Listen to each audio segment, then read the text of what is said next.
Et aujourd'hui avec une leçon de grammaire dont le titre est les types de phrases, la phrase impérative ou appelée aussi la phrase injonctive.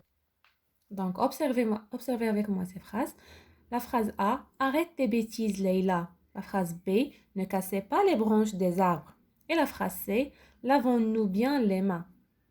Donc la première chose qu'on remarque, c'est que toutes ces phrases commencent par une lettre majuscule et que toutes ces phrases se terminent par un point.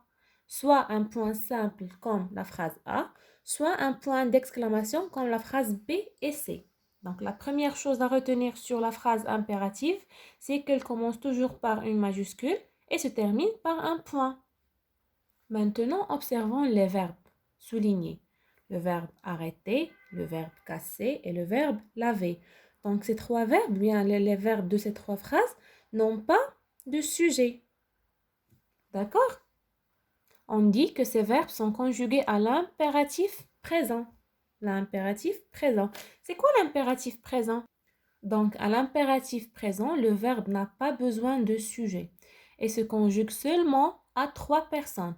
La deuxième personne du singulier qui correspond à tu, par exemple la première phrase, si on veut ajouter un sujet au verbe, on va dire tu arrêtes tes bêtises. Donc, tu, c'est la deuxième personne du singulier. Et la phrase B, ne cassez pas les branches des arbres. Si on veut ajouter un sujet ici, donc on va dire vous ne cassez pas les branches. Donc l'impératif présent se conjugue à la deuxième personne du singulier, c'est tu, et la première personne du pluriel et la deuxième personne du pluriel. Donc nous et vous. Et ici, si on veut ajouter un sujet ici, on va dire nous lavons bien les mains. D'accord? Donc à retenir, c'est que l'impératif présent se conjugue seulement à trois personnes. La deuxième personne du singulier qui correspond à tu, la première personne du pluriel correspond à nous et la deuxième personne du pluriel qui correspond à vous. Et bien sûr, à l'impératif, on n'écrit pas le sujet dans la phrase. D'accord?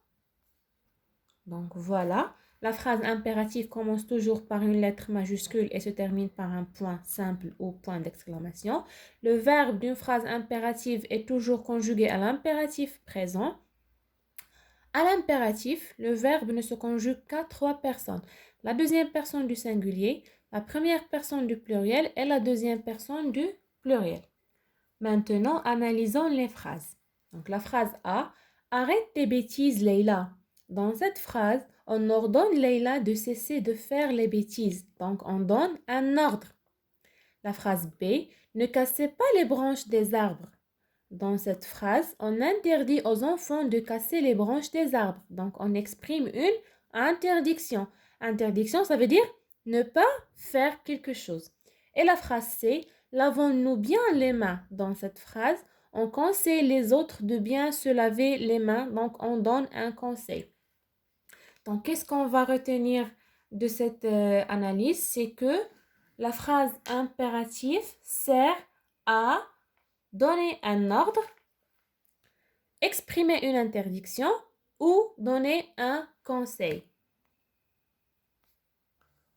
Donc, je retiens. S'il vous plaît, prenez des photos, bien prenez des captures écran et écrivez cette règle dans vos carnets, plutôt dans vos cahiers de cours. D'accord? Donc, la phrase impérative sert à exprimer un ordre comme laissez-le partir. On ordonne quelqu'un de laisser le partir. Une interdiction, ne punissez pas ses enfants. Donc, on interdit quelqu'un, par exemple, on interdit quelqu'un de ne pas punir ses enfants. Ou bien, pour exprimer un conseil, on conseille quelqu'un de laver bien les fruits avant de les manger. D'accord? Donc, la phrase impérative se termine par un point simple ou un point d'exclamation. Elle peut être affirmative, comme un ordre ou un conseil, ou négative, comme une interdiction. La phrase impérative est construite autour d'un verbe conjugué à l'impératif. Et maintenant, pour appliquer ce que vous avez retenu de cette leçon, vous faites l'exercice 1, page 112 du manuel. Yalla, au revoir, on se retrouve demain, Inch'Allah, avec une nouvelle leçon.